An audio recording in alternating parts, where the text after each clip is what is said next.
What's going on, everyone? For those new to the channel, my name is Alexander Levine. I'm a personal trainer with Ankylosing Spondylitis. I've been diagnosed with Ankylosing Spondylitis for almost a decade now. I was diagnosed when I was about 25, 26 years old. My symptoms started about 20, 21 years old. But what's interesting is I did not have low back pain until years after I was diagnosed. So my first symptoms of Ankylosing Spondylitis started about 20, 21 years old. After college, my mid-back became really tight. I would have a lot of knots in the mid-back. That was really hard to get out. I would always kind of have to go like this, just really tight through the mid-back, and that actually had a lot of consequences on my upper body. I started to get a lot of tightness through the shoulders, through the neck. I started having shoulder problems, especially in my right arm, because of that tightness in the posture, mixed in with some arthritis in the shoulder. So I had a lot of trouble at first in the upper body, and it all started from that mid-back. It just always seemed really tight. I always had to stretch it, especially in the morning. I started to really get that morning tightness and stiffness, morning fatigue, because the posture seemed to be affected early on. So other than the mid-back and the upper body becoming really tight and stiff,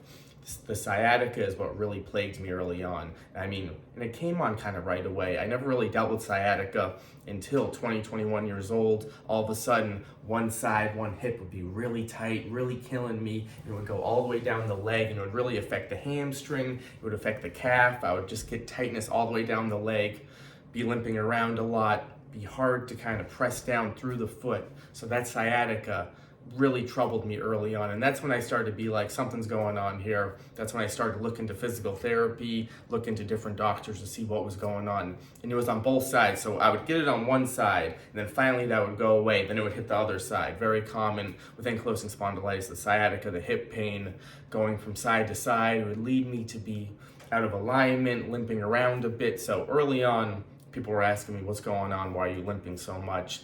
I was playing a lot of sports at the time. I was very active at the time. I was working in sports. So I would be feeling pretty good one day, and then the next day sciatica would be plaguing me. I'd be limping, I'd be on my back a lot. So these were kind of bizarre symptoms out of nowhere. And again, I had some trouble with my shoulders kind of in my late teenage years that seemed unrelated. I also had a lot of shin splints in my late teenage years, 18, 19, but it really wasn't until I would say 2021 where that sciatica and the mid-back tightness started to really affect me. So what's interesting is the low back didn't start affecting me until I would probably say 28, 29 years old. So I was officially diagnosed at 25, 26. So it wasn't until years later. So I would say about 8 years after my first symptoms of ankylosing spondylitis when my low back started to affect me. And my low back affects me today. There is some tightness through there, but the mid-back and the sciatica remains kind of my most troubled spot still. It got a lot better because, I found out the best way to treat them for me. I've worked really hard at it over the years to stay active, to really target those areas.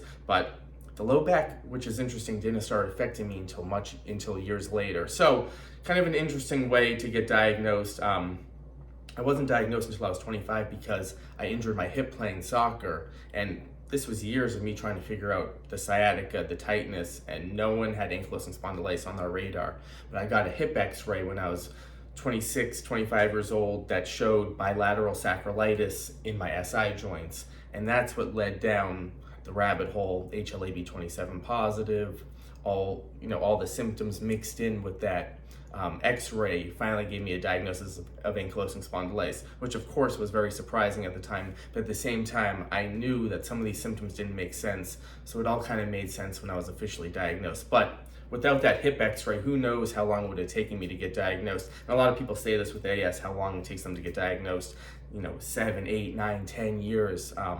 It can be really hard to pinpoint, and especially because those symptoms early on weren't low back pain. They were other symptoms that can be very common for folks, the sciatica, mid-back tightness, but I knew something was going on. So I want to hear from you guys. What were your first symptoms of ankylosing spondylitis? Did you have the low back pain, the morning stiffness and tightness right away, or did it present in other areas and then later on you got low back pain? Let me know your story in the comments. Let's keep going. There you go.